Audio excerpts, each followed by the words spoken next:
मैं हेमंत सोरेन सत्य निष्ठा से प्रतिज्ञान करता हूँ कि मैं विधि द्वारा स्थापित भारत के संविधान के प्रति सच्ची श्रद्धा और निष्ठा रखूँगा।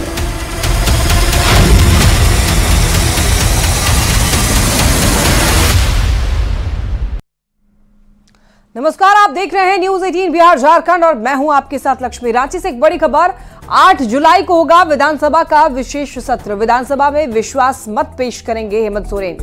ये बड़ी खबर, विश्वास मत हासिल करने के लिए सत्ता पक्ष के पास पर्याप्त आंकड़े हैं। जो नंबर चाहिए वो पर्याप्त आंकड़े सत्ता पक्ष के पास में है। 9 जुलाई को कैबिनेट विस्तार संभव है।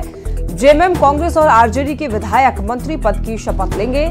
झारखंड में हेमंत सोरेन 13वें मुख्यमंत्री बने। राजभवन में हेमंत सोरेन ने शपथ ली। तो रांची से ये बड़ी खबर आप तक पहुंचा रहे हैं। बताते चले आपको, 9 जुलाई को कैबिनेट विस्तार संभव बताया जा रहा है। जेएमएम, कांग्रेस और आरजेडी के विधायक मंत्री पद की शपथ लेंगे। झारखंड में हेमंत सोरेन 13वें मुख्यमंत्री बने हैं। आपको बता दें कि राजभवन में हेमंत सोरेन ने शपथ ली है और अब 9 जुलाई को कहा जा रहा है कि 8 जुलाई को विधानसभा का विशेष सत्र होगा और इसके बाद आपको बताते चले 9 जुलाई को कैबिनेट विस्तार संभव है।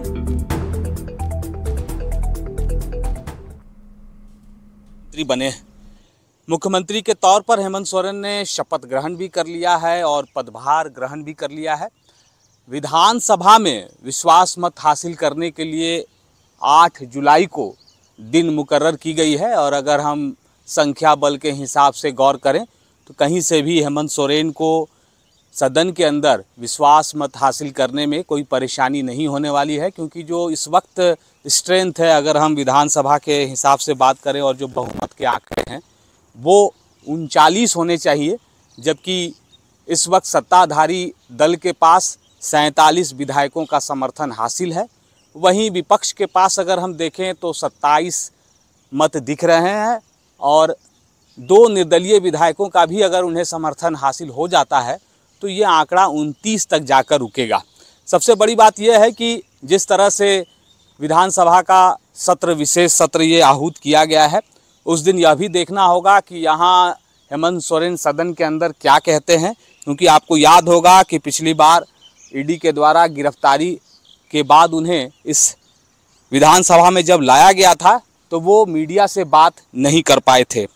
दूसरी बात यह भी है कि इस विशेष सत्र के बाद ये कहा जा रहा है कि दूसरे दिन यानी कि 9 जुलाई को कैबिनेट विस्तार हो सकता है और उस कैबिनेट विस्तार में चाहे वो जेएमएम की बात कर लें, कांग्रेस की बात कर लें, आरजेडी की बात कर लें, इन विधायकों को मौका मिलेगा शपथ के लिए, जिसका जितना कोटा है। इसको लेकर भी लॉबिंग शुरू हो गई है। तो 8 जुलाई को विधानसभा का विशेष सत्र और 9 जुलाई को कैबिनेट विस्तार संभावित दिख रहा है। न्यूज 18 के लिए अविनाश कुमार, रांची। बिहार में बाढ़ की समस्या के समाधान के लिए संजय झा गंभीर हैं। उत्तर बिहार में बाढ़ के स्थायी समाधान के लिए केंद्र सरकार ने हाई लेवल कमेटी बनाई है। पटना में संजय झा के आवास पर केंद्र सरकार के गठित उच्च स्तरीय समिति के साथ बैठक में सांसद संजय झा ने बिहार के जल संसाधन मंत्री के रूप में काम करने के अपने अनुभवों के आधार पर कई सुझाव दिए। उन्होंने कहा कि इस समिति की रिपोर्ट के आधार पर बाढ़ के समाधान के लिए एक विस्तृत कार्य योजना तैयार की जाएगी। उन्होंने कहा कि एनडीए की डबल इंजन की सरकार उत्तर बिहार में हर साल बाढ़ के रूप में आने वाली आपदा को अवसर में बदलेगी।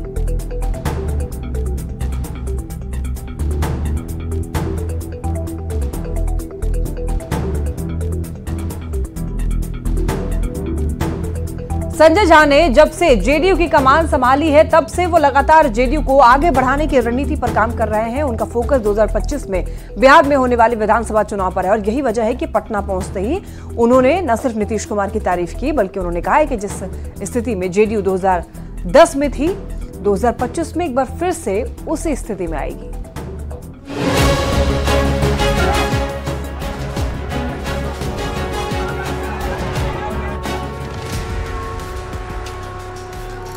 जेडीयू के राष्ट्रीय कार्यकारी अध्यक्ष बनने के बाद पहली बार पटना पहुंचे संजय झा ने जेडीयू के भविष्य और आगामी विधानसभा चुनाव को लेकर बड़ी भविष्यवाणी कर दी। उन्होंने एक बार फिर नीतीश कुमार को लेकर कह दिया कि टाइगर अभी जिंदा है। मैंने कहा था मेरा ही दिया हुआ है, टाइगर अभी जिंदा है, यही बोला था मैं आप लोगों को। 2005 के दौर के बिहार की याद दिलाते हुए संजय झा ने कहा कि नीतीश कुमार ने जब बिहार की सत्ता संभाली थी तब बिहार की हालत क्या थी, लेकिन नीतीश कुमार ने उसे चुनौती की तरह लिया और बिहार को देश और दुनिया में एक नई पहचान दिलाई। 2005 में किस परिस्थिति में काम करना शुरू किए इस बिहार का, और 2024 में अभी हम लोग हैं, 18-19 साल का उनका कार्यकाल रहा है, और किस तरह उन्होंने बिहार को देश और दुनिया में कितना बड़ा पहचान दिलवा दिया। जब से नई जिम्मेदारी मिली है, संजय झा पहले से ज्यादा एक्टिव हो गए हैं और पार्टी को मजबूत करने के लिए हर संभव कदम उठाने की बात दोहरा रहे हैं। साथ ही लोगों को ये भी एहसास दिलाने से पीछे नहीं हटते कि नीतीश कुमार की पॉलिटिक्स को जब जब लोग ये समझते हैं कि खत्म होने वाला है, तब वो एक बार फिर नई ऊर्जा के साथ एक नए अवतार में सामने आ जाते हैं। जब लोगों को लगता है कि मैं खास करके कुछ दिल्ली में मैं देखता था मीडिया में कि नीतीश कुमार जी का पॉलिटिक्स अब अंत हो रहा है, हमेशा जब लगे आपको ये बात, समझिए उन नए अवतार में दोबारा फिर बड़े नए अवतार में वो आने वाले हैं। संजय झा की नजर अब आगामी बिहार विधानसभा चुनाव पर है, जिसमें पार्टी को एक बार फिर तीसरे नंबर से पहले नंबर पर लाना है। और लोकसभा चुनाव के नतीजों का हवाला देते हुए उन्होंने ये साफ जाहिर कर दिया कि 2025 का चुनाव नीतीश कुमार के नेतृत्व में लड़ा जाएगा। कि 2025 में 2010 में जो रिजल्ट आया था 206, उससे बेहतर रिजल्ट नीतीश कुमार जी के नेतृत्व में विधानसभा में आएगा। नोट करके रख लीजिए इस चीज को। राष्ट्रीय कार्यकारी अध्यक्ष बनने के बाद संजय झा लगातार नीतीश कुमार की तारीफ तो कर ही रहे हैं, साथ ही उनका फोकस पार्टी को मजबूत करने और नीतीश कुमार के नेतृत्व में बिहार को विकसित राज्य बनाने पर भी है। साथ ही वो इस बात को भी दोहराते हैं कि नीतीश कुमार ने जो उन्हें जिम्मेदारी दी है, वो उस पर खरा उतरने की पूरी कोशिश करेंगे। Bureau report, news 18। पुल गिरने की घटनाएं बिहार में लगातार जारी है। कभी एक ही दिन 3-3 पुल गिर जा रहे हैं, तो हर रोज ऐसे इलाकों से तस्वीरें भी आ रही हैं जो घटिया निर्माण पर सवाल खड़े कर रही है। वैसे पिछले 17 दिनों में 12 पुल ध्वस्त हो चुके हैं और इस रिपोर्ट के जरिए आपको समझाते हैं कि किस किस दिन कहां-कहां पुल गिरे।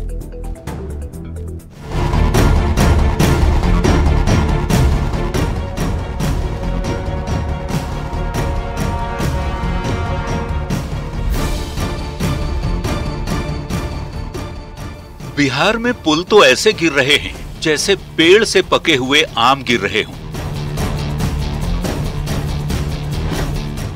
मौसम उमस भरी गर्मी और बरसात का है, पर बिहार में एक ही सीजन में पुल गिरने का मानो रिकॉर्ड बन चुका हो। पिछले 17 दिनों में 12 पुल ध्वस्त हो चुके हैं। नजर डालिए उन तारीख और जगहों पर जहां पुल ताश के पत्तों की तरह बिखरते दिखे। तारीख 18 जून, अररिया के बकरा नदी पर निर्माणाधीन पुल गिरा। 22 जून, सिवान के दरौंदा नहर पर बना पुल गिर गया।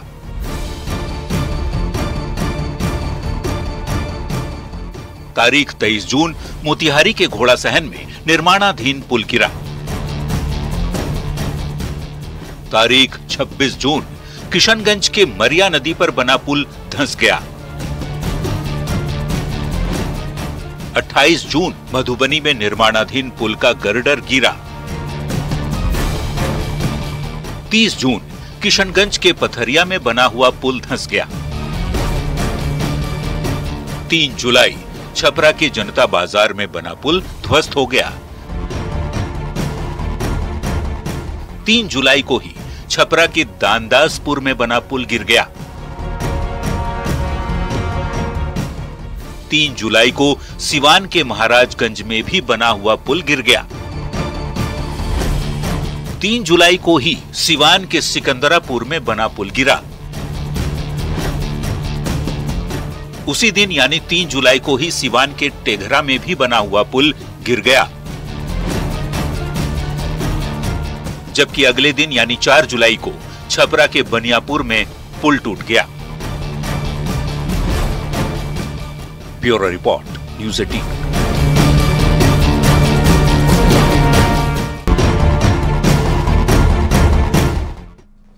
एक तरफ बिहार में लगातार पुलों का गिरना जारी है तो दूसरी तरफ अब इस पर सियासत भी शुरू हो गई है।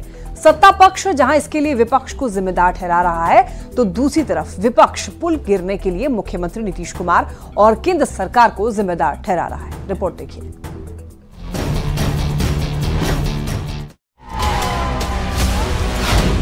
बिहार में गिर रहे पुल, सियासत फुल।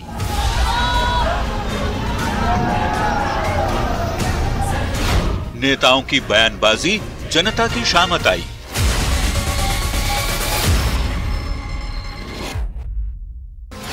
पुल, पॉलिटिक्स और परेशानी। बिहार में एक के बाद एक पुल लगातार गिर रहे हैं। जनता परेशान है। कई गांवों का एक दूसरे से संपर्क टूट चुका है और इन सब के बीच बिहार के पुल पर पॉलिटिक्स फुल है। भ्रष्ट अधिकारियों और ठेकेदारों की वजह से पुल गिरे तो जनता को परेशानी हुई ही विपक्ष को बैठे बिठाए सरकार को घेरने का मौका मिल गया। पूर्व उप मुख्यमंत्री तेजस्वी यादव ने पिछले 24 घंटे में 2 बार सोशल मीडिया प्लेटफॉर्म एक्स पर पोस्ट कर इन हादसों के लिए सरकार को जिम्मेदार ठहराया और नीतीश कुमार सहित एनडीए नेताओं पर जोरदार हमला बोला।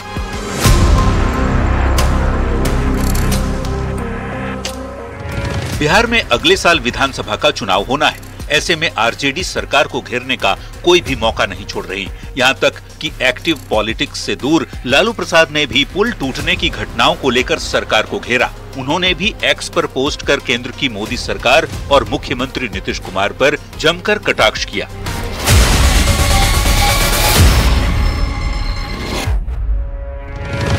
तेजस्वी यादव और लालू प्रसाद के हमले के बाद एनडीए के नेताओं ने भी मोर्चा संभाला।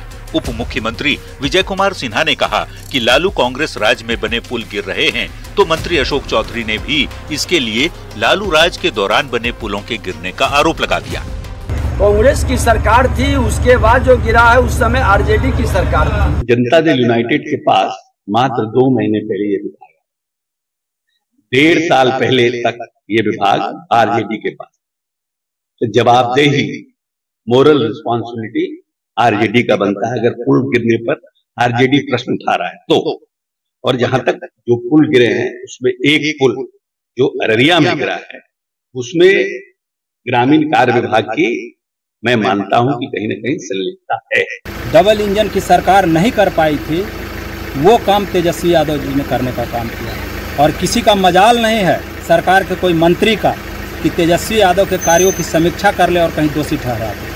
हम डंके की चोट पर ये बात बोलते हैं। ये लोग को तो सिर्फ काम करना नहीं है, गाल बजाना है सिर्फ। इसमें कोई दो राय नहीं कि बिहार में पिछले कुछ ही दिनों में दर्जन भर से ज्यादा पुल गिर चुके हैं। जनता भ्रष्टाचार का आरोप लगा रही है, लेकिन सवाल ये उठता है कि आखिर इन पुलों के गिरने की वजह क्या है?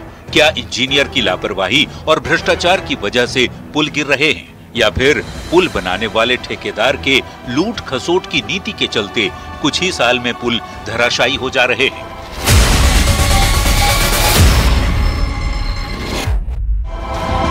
इन सवालों के जवाब तब मिलेंगे जब मामले की जांच होगी। लेकिन फिलहाल पुल गिरने की घटनाओं ने बिहार के पॉलिटिक्स को गर्म जरूर कर दिया है।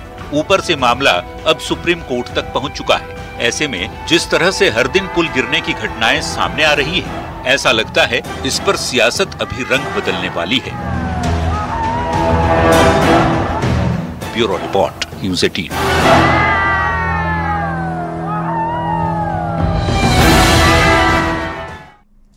बिहार में लगातार पुल गिरने पर सियासत जारी है। वन एवं पर्यावरण मंत्री प्रेम कुमार ने आरजेडी पर हमला बोलते हुए कहा है कि उनके समय में बने हुए पुल और पुलिया ध्वस्त हो रहे हैं। लालू राबड़ी के शासनकाल में कोई मेंटेनेंस पॉलिसी नहीं लाई गई। उनके पापा हमारे माथे पर आ गए, उनका पाप, माफ कीजिएगा, उनका पाप हमारे माथे पर आ गया। और एनडीए की सरकार लगातार दोषी इंजीनियर्स और ठेकेदारों पर कार्रवाई कर रही है। जल्द मेंटेनेंस पॉलिसी लाई जाएगी।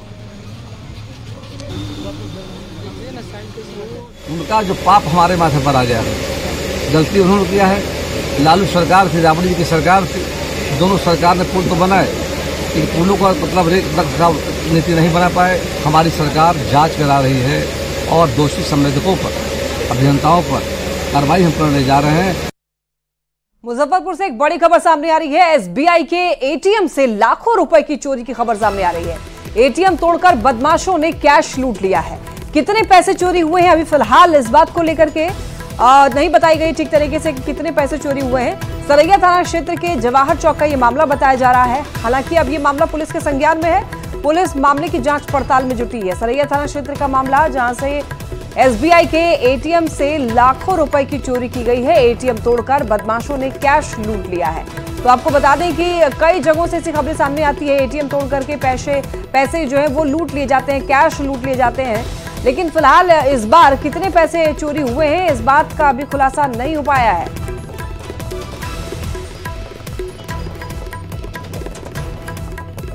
और यूपी के हाथरस कांड से जुड़ी इस वक्त की एक बड़ी खबर, एसआईटी ने शासन को सौंपी अपनी रिपोर्ट। हाथरस कांड की एसआईटी ने जांच रिपोर्ट बनाई। एसआईटी ने 100 से ज्यादा लोगों के बयान लिए थे। सत्संग में तैनात पुलिसकर्मियों के बयान भी लिए गए थे। एसडीएम सिकंदर राव के भी बयान दर्ज किए गए। फायर कर्मचारी और पत्रकारों के भी बयान लिए गए। तो जो बयान लिए गए, जो रिपोर्ट तैयार किए गए, वो एसआईटी ने शासन को सौंप दी है रिपोर्ट। आपको बता दें कि पुलिसकर्मियों के बयान लिए गए, पत्रकारों के बयान लिए गए, फायर कर्मचारियों के बयान लिए गए, एसडीएम सिकंदर राव के भी बयान लिए गए। और आपको बता दें कि लगभग 100 से ज्यादा लोगों के बयान एसआईटी ने लिए और एसआईटी ने एक रिपोर्ट तैयार की, जांच रिपोर्ट, और उसके बाद एसआईटी ने शासन को रिपोर्ट सौंप दी।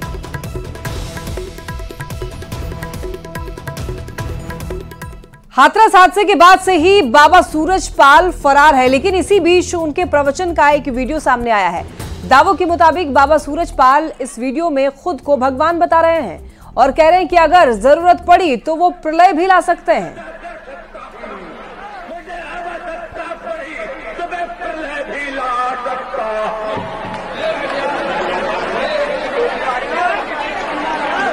हिंदू मुस्लिम सिख ईसाई का ये विश्व मिटाने के लिए मैं प्रकट हुआ हूं।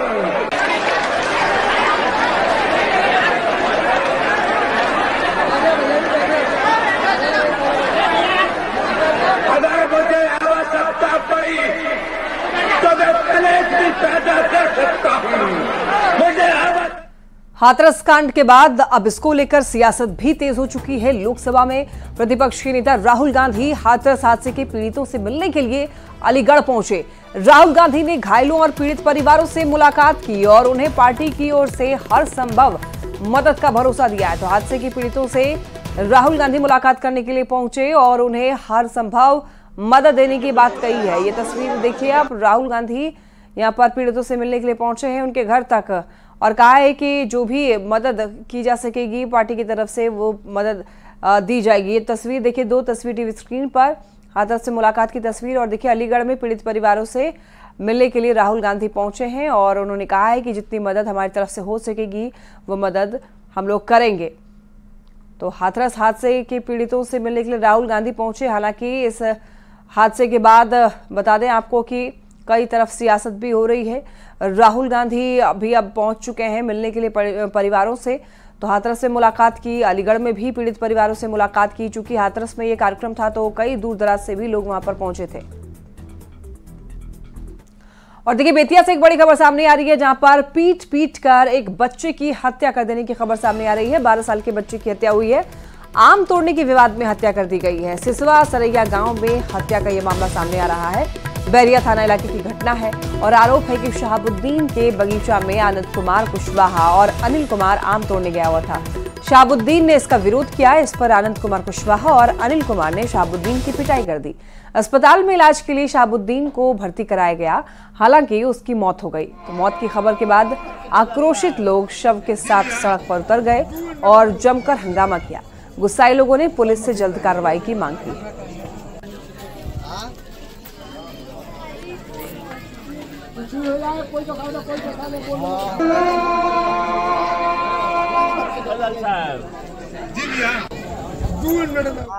उसका एक बच्चा भाई है आनंद, दोनों मुआ गया है। वो लोग का हम लोग का एकदम सजा चाहिए, रुपया नहीं चाहिए। हमको सजा चाहिए।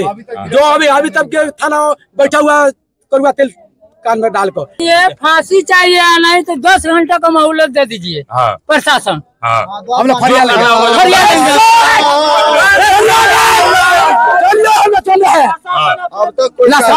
अभी कार्रवाई नहीं है। सवाल है कि क्या आम के लिए हम किसी की जान कैसे ले सकते हैं? 12 साल के मासूम का कसूर सिर्फ इतना था कि उसने आम तोड़ लिया।